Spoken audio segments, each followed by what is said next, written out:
Number 11. Edible Nest Swiftlet.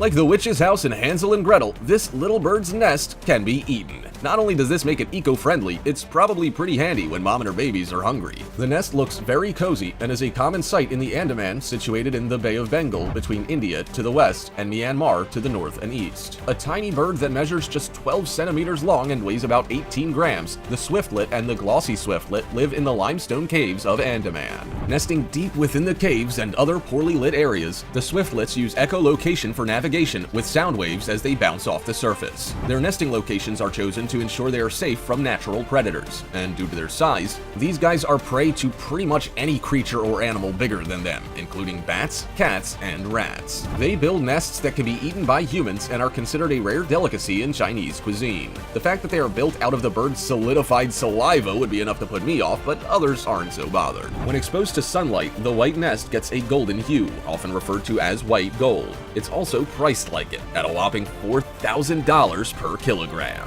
Now, the biggest predator for the edible nest swiftlet are humans, and the bird has been added to the endangered species list. Number 10. European Bee Eater.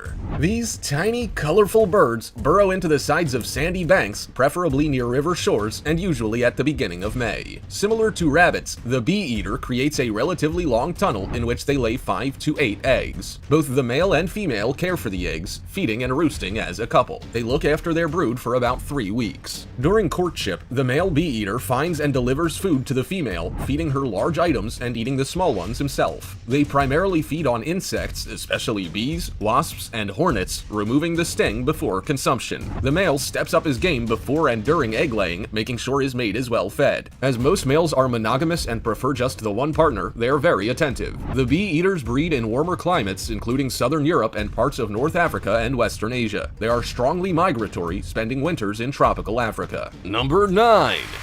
Sociable Weaver. Unlike almost every other bird on the planet, including their close relative, the weaver, the sociable weaver uses and maintains its nests right throughout the year. Their colonies can be as small as 10 or as large as 500, and their nests are found at phenomenal heights. In fact, from a distance, they look like small haystacks stuck up a tree or telephone pole. An impressive sight they must take a ton of work to create. Not only that, the sociable weaver does all the work, and other birds get to enjoy the benefits. Yeah, they are community nests, providing shelter and shade for a wide range of birds and other fauna. At Tswalu Kalahari Private Game Reserve in South Africa, for example, it was discovered that a large number of fauna, including paper wasps, took advantage of the sociable weaver's nest chambers. The paper wasps build their nest under the weavers, and other birds, like the acacia-pied barbet, ashy tit, and red-headed finch, roost rent-free in them. Baboons and slender mongoose use them as sites for foraging, and wild cats, such as leopards and cheetahs, often take refuge in them or use them to get a better view of the surrounding landscape. These massive thatch-like nests endure for many years and are large enough to house over 100 pairs of birds, spanning several generations at a time.